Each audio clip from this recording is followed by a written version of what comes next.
Sir, the corona pandemic has put the entire humanity through testing times.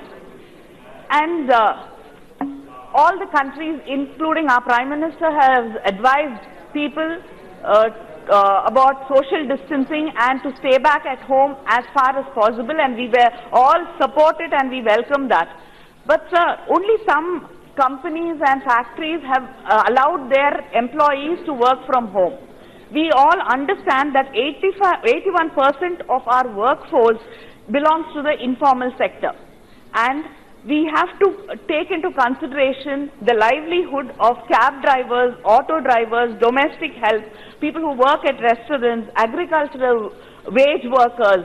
All their lives are going to be affected, and their incomes will be cut or will become nil. The Prime Minister yesterday in his speech has promised an economic task force. I request the government and I urge them to take into consideration the plight of these informal workers and give them first priority so that their livelihood will be protected and their families will be protected. Thank you, sir. SP Singh Baghel.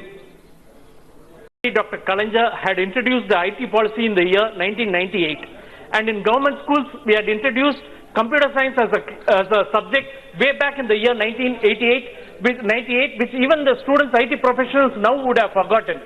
And in 2000 we had set up an IT tidal park with thermal energy storage system, which was then the third largest system in the world, and followed by IT Siriseri 1,000-acre inaugurated by our leader Stalin, then at IT parks at Tirchi, Navalpattu, at Tirunelveli, at Madurai, at Salem. So what I'm coming to say is, with having so much of excellence in IT power and technology and having been the pioneers in this field, I would like to know from the central government if they know that a part of India still exists called the state as Tamil Nadu, the state as Kerala, the state as Telangana, the state as Andhra Pradesh. Because we are continuously being neglected in our in the budgetary allocations, in the railways, yesterday in Ayurveda, there's no setup in Kottakkal. So I would like to know for them to give consideration to us and have centers of excellence at Kanjipuram, at Trichy, to Institute of Information Technology over there. And also the last point is to have reservations in the public-private sector should be strictly adhered to. Thank you very much for this opportunity. Thank you. மிக சிறந்த முறையில் நடந்து பலர் உலக அளவிலே பெயர் பெற்ற நகரம்.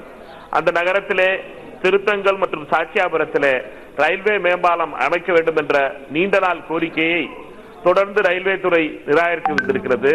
கடந்த முறை நான் கேள்வி கேட்டதற்கு அமைச்சர் அவர்கள் பதில் சொன்னது மாநில அரசு அதற்கு ஒத்துழைக்கவில்லை என்று.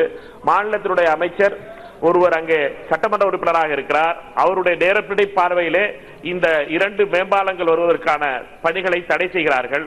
இதனை ரயில்வே துறை மிகுந்த கவனத்தோடு எடுத்து சிவகாசியினுடைய சாட்சியாபுரம் மற்றும் திருத்தங்கல் ரயில் மேம்பாலங்களை அமைப்பதற்கு மிக விரைவாக நடவடிக்கை எடுக்க வேண்டும். ஏனென்றால் அந்த அமைச்சரை பொறுத்தமட்டிலே அவர் மக்களுக்கு எதிராகவும் மக்களுடைய மற்ற குறைகளை தீர்க்கின்ற அமைச்சராக இருக்கவில்லை, சில பெரிய பணக்காரர்களுக்கு உதவுகின்ற அமைச்சராகத்தான் இருக்கிறார். அதனால் அந்த ரயில் மேம்பாலம் அமைவதற்கான பணியை மிக விரைவாக ரயில்வே துறை எடுக்க வேண்டும் என்று கோரிக்கையை வைக்கிறேன். ஸ்ரீ அனில் பிரோஜியா. ஏறத்தாழ 300 மலை கிராமங்கள் இருக்கிறது. அங்கே 30,000க்கும் மேற்பட்ட மலைவாழ் மக்கள் ஷெட்யூல் டிரைப் வாழ்ந்து கொண்டிருக்கிறார்கள்.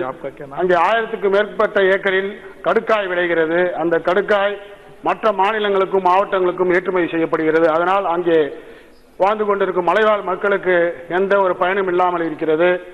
அந்த கடுக்காய் பல நோய்களை குணப்படுத்தக்கூடிய, சித்த மருத்துவத்தில் பல நோய்களை குணப்படுத்தக்கூடிய தன்மை உடையது.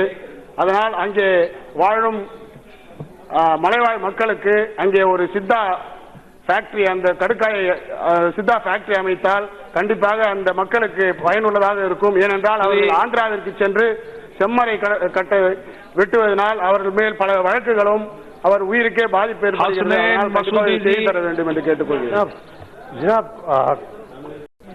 Honorable Speaker, sir, I draw the attention of the government through you, sir, about the long pending unsolved problems of the 64 lakhs of the EPS pensioners.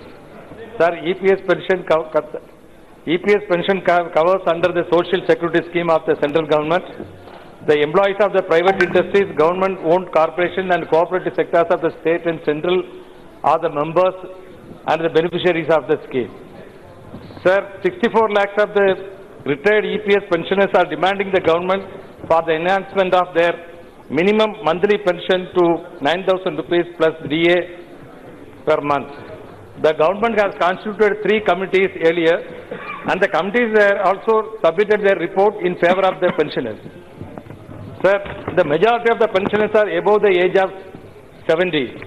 So I request the government to take immediate steps for the implementation of the committee report as earlier and increase the monthly pension to rupees 9,000 plus DA per month and implementation of the ESIC benefits to all the pensioners, and till then the interim relief of rupees 3,000 plus DA to the pensioners and restoration of the curtailed benefits such as Thank you, sir.